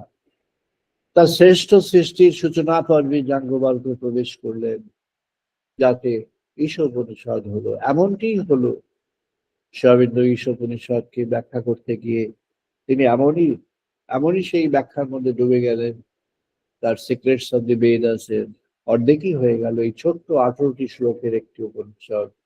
যাজ্ঞবল্ক্য তার গুরুর সেই যে অ্যাডভাইস, যে সাধন প্রতিজ্ঞা, যে সাধন পরামর্শ, যে সাধন উপদেশ, সেই সাধন উপদেশে তিনি জানলেন ভগবান সচল, ভগবান স্থির, ভগবান সর্বত্র হয়ে আছেন, ভগবান এই কালের মধ্যে হয়ে আছেন, কালাতীত হয়ে আছেন, এই সৃষ্টির পর্বে পর্বে হয়ে আছেন, অণুতে পরমাণুতে কণায় কণায় হয়ে আছেন, কণায় কণায় তিনি ভরে আছেন, আবার তিনি কণাতীত হয়ে আছেন, জগদাতীত হয়ে আছেন, তিনি সর্বত্র বিরাজিত হয়ে আছেন, ব্রহ্ম সনাতন, তিনি নানা রূপে হয়ে আছেন। তাই বলছেন তিনি বহু রূপে বিরাজিত হয়ে আছেন, অথচ তিনিই আছেন। তিনি বৃহদারণ্যকে এসে বললেন, যাজ্ঞবল্ক্যের এটি মহান সৃষ্টি, বলা হয় এটি তার একটি শ্রেষ্ঠ সৃষ্টি। আমার আমার কথা, যাজ্ঞবল্ক্যের ঈশোপনিষদ এটি তার শ্রেষ্ঠ সৃষ্টি। শ্রী অরবিন্দ খানিকটা এটি ইঙ্গিতে তাই বলেছেন, এটি তার মহাসৃষ্টি, এটি তার শ্রেষ্ঠ সৃষ্টি। যখন জনক রাজার সঙ্গে তার সংলাপ হচ্ছে, জনক রাজা ব্রহ্মজ্ঞানী, রাজর্ষি। রাজর্ষি হলেন যিনি একাধারে রাজা এবং ঋষি। খুব ডিফিকাল্ট, রাজাকে ঋষি হওয়া খুব ডিফিকাল্ট। রাজা এবং একই সঙ্গে সে ঋষি ভগবানকে নিয়ে আসে, very difficult, extremely difficult in the world. একজন ঋষির জীবন, সেই জীবনের মধ্যে যা কিছু অন্তরায় হতে পারে, ঋষির জীবনের মধ্যে যা কিছু আসতে পারে, ঋষির সাধন পর্বে সেই সব থেকে ঋষি বেরিয়ে আসতে পারেন। কিন্তু সেই ঋষিকে যদি আবার রাজার সিংহাসনে বসতে হয়, তাহলে সেটি extremely difficult for that says to remain a sage and perform the job of the duty of a leader, a king. Yajnavalkya জনককে বললেন, হে রাজা জনক, তোমার উপলব্ধি বলো। বৃহদারণ্যক উপনিষদ। ঠিক একই ধরনের উপলব্ধি অজাতশত্রু ঋষি বালাকির সঙ্গে আলোচনা হয়েছিল। এটি ঋগ্বেদের ভৃগুমণ্ডল, ঋগ্বেদের আদি পর্বের মধ্যে এটি আছে। সেখানে বালাকি অজাতশত্রুকে শিক্ষা দেওয়ার জন্য এসে নিজে অজাতশত্রুর কাছে শিষ্যত্ব নিয়েছিলেন। অজাতশত্রু একজন রাজর্ষি, রাজা জনক একজন রাজর্ষি। রাজা এবং ঋষি একই সঙ্গে। রাজা ঋষি কি না, তিনি সত্য নির্ভর জীবন যাপন করেন। তার জীবন যজ্ঞের উপরে, নিবেদনের উপরে, স্যাক্রিফাইসের উপরে দাঁড়িয়ে আছে। ঋষি যখন রাজা হন, তিনি সকলের জন্য, তার প্রাইমেসি অফ হিউম্যান কাইন্ড, মানুষ তার কাছে প্রথম। ঋষি যখন রাজা হন, তিনি তখন সৃষ্টির কাজে থাকেন, নবীন সৃষ্টি, নবীন পরম্পরা, নবীন সৃষ্টিকে উৎসাহ দিয়ে তৈরি করা। তিনি সৃষ্টির কর্মে থাকেন। ঋষি যখন রাজা হন, তিনি সত্যকে যেন সঞ্চার করেন। তার দায় আছে সত্যকে ছড়িয়ে দেওয়া। তিনি সত্যকে ছড়িয়ে দেন, ব্রহ্মসত্যকে ছড়িয়ে দেন। ঋষি যখন রাজা হন, তিনি অন্তিমে ভগবানকেই বরণ করে নেন। জীবন চলে শুধু ভগবানকেই বরণ করে। জীবনে নানা কর্মের মধ্যে ঋষি থাকেন, রাজর্ষি থাকেন, জনক, অজাতশত্রু নানা কর্মের মধ্যে আছেন, কিন্তু কোন কর্মের মধ্যে তিনি লিপ্ত হয়ে নেই। জনক বললেন, আমার কোনো কর্ম নেই, কিন্তু আমি অহরহ কর্ম করি। অজাতশত্রু বললেন, বালাকি বললেন, তোমাকে তো আমি দেখলাম, আমি সেই সূর্যোদয়ের আগে এসেছি তোমার কাছে, আমি দেখছি তুমি তখন একটু প্রার্থনা করে তুমি রাজকার্যে চলে গেলে, আর এখন সূর্যাস্ত হচ্ছে, তুমি এতক্ষণ ধরে রাজকার্য করলে, এবার তুমি আমাকে সময় দিলে, আমি একটা ঋষি, তুমি আমাকে কি অবহেলা করতে চাও? অজাতশত্রু করজোড়ে বললেন, আমি কোনো কর্মের মধ্যে ছিলাম না, আমি একটা কর্তব্যের মধ্যে ছিলাম, আমি ভগবানের কর্তব্য পালন করেছি। হে ঋষি, তুমি যদি কৃপা করে আরেকটু সময় আমার সঙ্গে চলো, তাহলে চলো, এগিয়ে যায়। অজাতশত্রুকে দেখলেন বালাকি, তার সেদিনের তার যে কার্যাদি, সেই কার্যাদির ফলাফল, যার যে সমস্যা নিয়ে সে এসেছে, অজাতশত্রু অনস্পট সঙ্গে সঙ্গে তার সেই সমস্যার সব সমাধান করে দিয়েছেন। সবাই কেমন আনন্দের সঙ্গে জীবন যাপন করছে। অজাতশত্রুকে বুঝলেন বালাকি, বললেন, তুমি ব্রহ্ম সনাতনকে জেনেছো, বুঝেছো, জীবনে বরণ করেছো, তাই তুমি সেই প্রজ্ঞার অধিকারী হয়ে গিয়েছো। তুমি দয়া করে যদি আমায় কৃপা করো, আমি তোমার শিষ্যত্ব নিতে চাই, আমি তোমার কাছে শিখতে চাই। How is it possible? এটা কেমন করে সম্ভব যে তুমি এতক্ষণ, আমি সূর্যোদয় থেকে সূর্যাস্ত তোমার পর্যালোচন করলাম, আমি দেখলাম তুমি একটি ক্ষণে বসে নেই, অথচ তুমি বলছো তোমার কোনো কর্ম নেই, তুমি শুধু কর্তব্য করেছো। কে তোমায় এই কর্তব্য শিখিয়ে দিয়েছে? কে তোমাকে এই কর্তব্য দিয়েছে? তোমার কাছে কে সেই বাধ্যবাধকতা দিয়েছে? অজাতশত্রু বললেন, এখানে কোনো বাধ্যবাধকতা নেই, এখানে কোনো বাধ্যবাধকতা নেই, কোনো নিয়ন্ত্রণ নেই। আমি উন্মুক্ত, আমি সম্পূর্ণ উন্মুক্ত, আমি মুক্ত। আমার ভগবান আমার মধ্যে অন্তরে বিরাজমান হয়ে আমাকে সব সময় আমাকে পথ দেখিয়ে নিয়ে চলেছেন। আমি মুক্ত, আমি ভগবানের হয়ে চলেছি জগতের মাঝে, আমি ভগবানের প্রতিনিধি জগতের মাঝে। জনক রাজা বললেন, যাজ্ঞবল্ক্য জিজ্ঞেস করলেন, তুমি তো কৃষক। জনক বললেন, আমি কর্মী। জনক রাজা নিজে চাষ করতেন, তাই তিনি নিজেই কৃষক। একজন কৃষক যে রাজা হতে পারে, ওয়ার্ল্ডের হিউম্যান হিস্ট্রিতে যারা হিস্ট্রি লিখেছেন, আমি জানি না তারা কোথাও খুঁজে পাবেন কিনা। I have some idea about the history of human world. Arnold Toynbee যেটি লিখেছেন, that is the only source which is accepted throughout the world as the most important one in the world. সেখানে কোথাও নিদর্শন নেই, আমার সেটি জানা আছে সম্পূর্ণরূপে। সেখানে কোথাও টয়েনবি খুঁজে পাননি যে কৃষক তিনি একটি বিরাট রাজ্যের রাজা। হ্যাঁ, ছোট ছোট জায়গায় আছে, গ্রামের পরিবেশে আছে, গ্রাম্য সমাজ আছে, সেখানে আছে। একটি বিরাট রাজ্যের রাজা, তিনি রাজ্য পালন করছেন কৃষক, সেটি কোথাও নেই। জনক ছিলেন সেই রাজা। কেমন সেই রাজা? না, সেই রাজা ভগবানকে বরণ করে রাজা সম্পূর্ণভাবে তিনি এগিয়ে চলেছেন। তাই ঋষি বলছেন,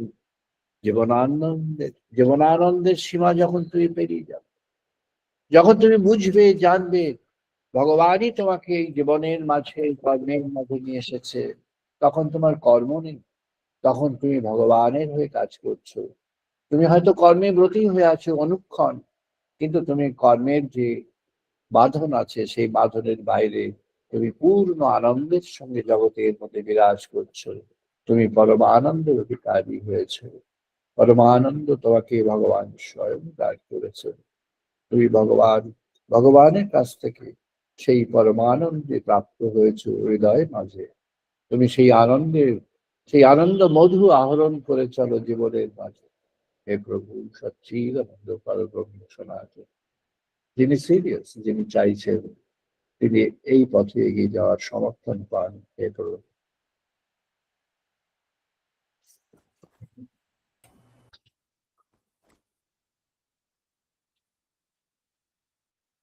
আমরা এখন বেদমন্ত্র পাঠ করব।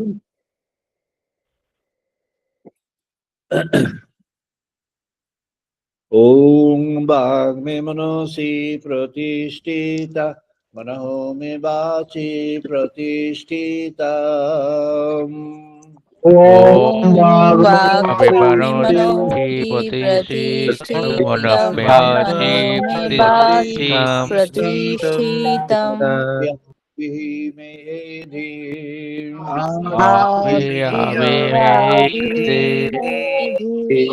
वेदस्य मानि सह श्रुतं मे मा प्रहसिः।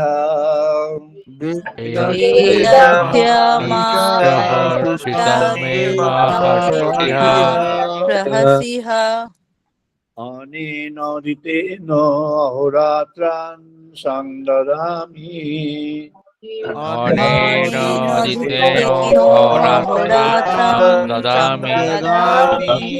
वदिष्यामि सत्यां वदिष्यामि।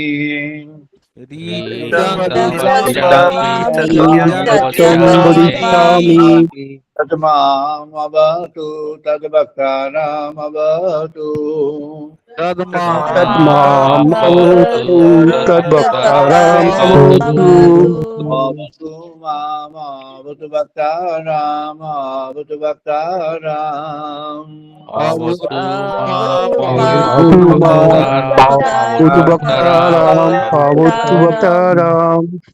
शान्ति शान्ति।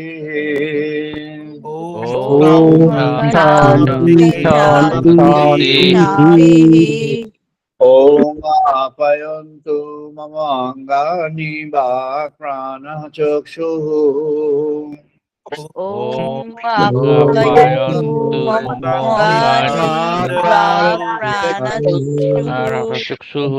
श्रोत्रमाथः बलमिन्द्रियाणि च सर्वाणि।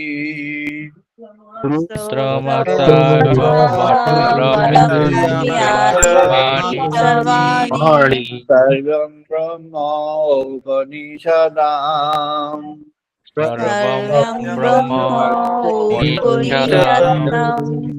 अहं ब्रह्म निराकुर्यात् मम ब्रह्म निराकरोत्।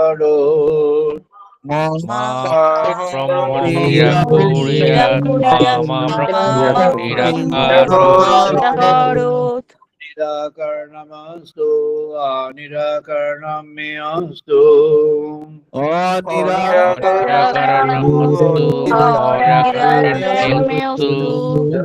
नमस्ते मयि सन्तु ते मयि सन्तु।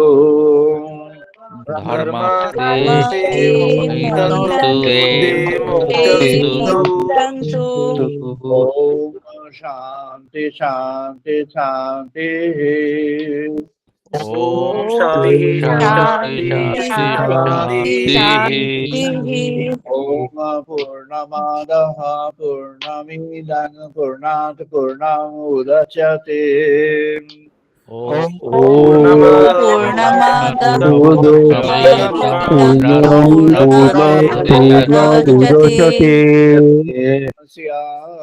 पूर्णमादाय पूर्णमेव अवशिष्यते। पूर्णस्य पूर्णमादाय पूर्णमेवावशिष्यते। ॐ शान्ति शान्ति शान्ति। ॐ शान्ति शान्ति। ॐ सहनो भवतु सहनो भुनक्तु। सहनो भुनक्तु। অধীর্যং করবাবহৈ সৌমির্যং করবাবহৈ তেজস্বিনো অধিতমস্তু মা বিদ্বিষাবহৈ তেজস্বিনো অধিতমস্তু মা মা বিদ্বিষাবহৈ বিদ্বিষাবহৈ। ওম শান্তি শান্তি শান্তি ওম শান্তি শান্তি শান্তি সংনমিত্রাः সংবরুণः সংনো ভবতি আর্য মহা ওম সমমিত্র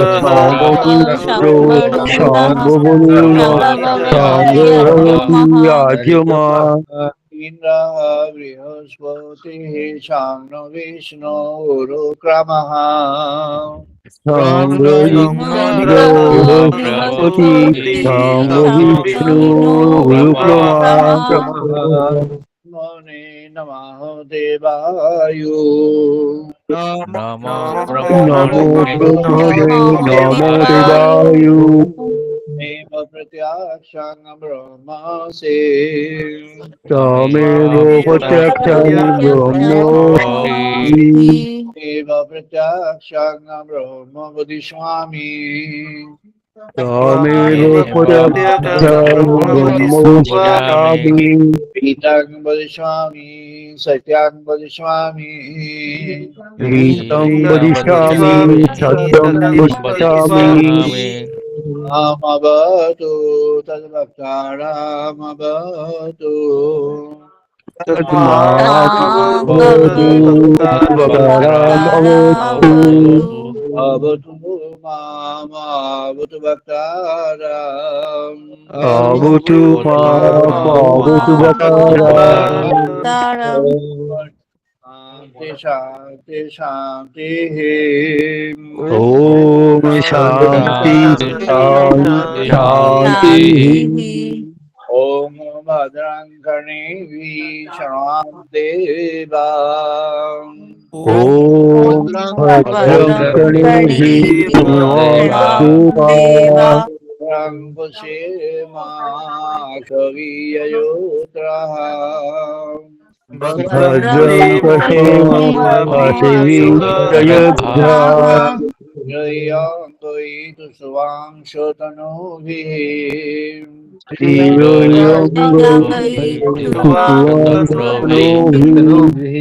देवहितं यतायु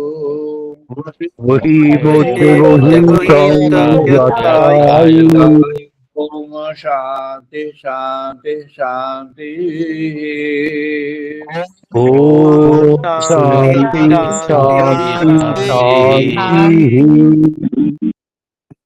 আমরা এখন 2 মিনিট ধ্যান করব নাও 2 মিনিটস মেডিটেশন 2 মিনিট ধ্যান এখন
জয় মা, জয় মা, জয়। আমরা এখন বন্ধ করছি। একটা ছোট্ট ঘোষণা আছে, সেটা হলো আগামী রবিবার আমরা এই বিকেল 5:30টায় যে এখানে আমরা মিলিত হই, সেটাই আগামী রবিবার হচ্ছে না। তার পরিবর্তে আগামী শনিবার 27 ডিসেম্বর 2025 আর্লি মর্নিং, সকালবেলায় 4:30 4:30 ইন দ্য আর্লি মর্নিং, সেখানে ভাগবত গীতার সমগ্র ভাগবত গীতার পাঠ হবে। ইট ইজ 2.5 hours, 2.5 ঘন্টার। একটি পুরীধাম থেকে হবে অনলাইনে, যেমন আমরা আছি, সেই কারণেই আগামী রবিবারটি হচ্ছে না। তো এই বিষয়ে যা যে যে ওখানে সমবেত মন্ত্র বা ইত্যাদি যা আছে, সেটি যেমন প্রত্যেক বছর সবার কাছে যায়, তেমনি সবার কাছে চলে যাবে। আগামী 2 থেকে 3 দিনের মধ্যে সবার কাছে চলে যাবে। আপনারা সবাই পেয়ে যাবেন। সকাল 4:30টায় শুরু হবে, 27 তারিখ শনিবার সকালে, যেমন আমাদের এইখানে লিঙ্কে হয় তেমন। সবাই ভালো থাকবেন। Wish you all the best. নমস্কার, সবাইকে ভালো থাকবেন।